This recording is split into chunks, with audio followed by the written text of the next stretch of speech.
An attitude of entitlement. We see it a lot these days, an entitled attitude from people. And to be fair, it was always there. Just not so obvious for a time. Sort of. Because we have different levels of it, just as we have a class system and levels of society. And let's be honest, it starts from the top down. We have one family at the helm of our country who rule us, so I believe it begins there, going down through the levels until we see it as filtered through to most areas. People think they are entitled to things, but let's look at why that is. The definition of it being as follows. Entitlement.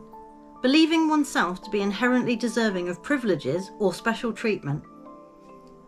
And we've heard the word privilege enough recently with it being tracked onto a certain people of a pale complexion. But why is that? I always thought I was privileged to have been born and brought up in the UK, realising geographical location plays a massive part in who you end up being. Certain freedoms and opportunities didn't seem as available for others, so I took that as being privileged. But there are others who have more, and less, on this same island. So there are grades of privilege once you look beyond the personal aspect. Having a certain surname, or attending particular schools will afford you certain privileges, regardless of your character, it would appear. So I totally understand why people who are told they are privileged because they are white may laugh a bit and debate the point.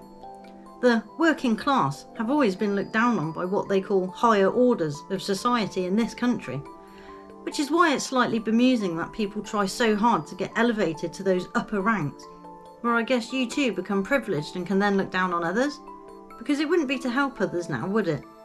Well, that's what they'll say until they get there, it seems. But not many start at the bottom, genuinely at the bottom, and work their way up to any position of importance. The ones who are selected, under the pretext of being elected, start a foot or two ahead of others, and often then puts measures in place to ensure others get to go one step forward and 2 steps back. So where does this implied and followed set of hierarchical privileges stem from? And where does the apparent entitlement to them come in, and how has it continued for so long?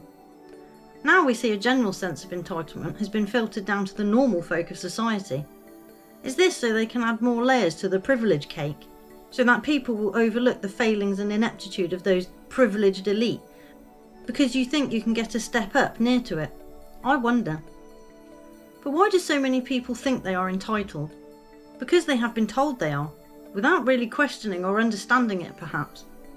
Missing the benefit to the privileged elite of you believing you are entitled and acting as such. Making demands, waiting for your leg up or handout, and casually falling for their trap. Because the system is rigged and we are all set up to fail, unless you are already in the club. It just needs to look like an unknown makes it, or a rags to riches story to warm the heart and fuel the dreams they want you to be distracted with. Or at least that's how it appears on the ground when you really start to pull the thread. So tidy and neat on the face of it, but then a few holes, a couple of loose ends, and things that just don't add up if you look beyond the smooth frontage of it all. So it suits their purpose for us to be stepping on each other and scrabbling to get the bigger crumb they throw down every now and then, wanting you to want to be the crumb thrower and not part of the rabble pushing and shoving for crumbs. And while that occurs, they can breeze through and make their changes and adjustments to the world around you. And if you notice and start to have a problem with it, they tell you it's you're the problem, or find a way to rid themselves of that problem, or to program it out of people using laws, rules, medications, education, etc. They can never really quite factor in all the variables though. Despite the determined consistencies, there will always be the rogue element that persists in disrupting the perceived outcome. Be the rogue element, not a determined consistency.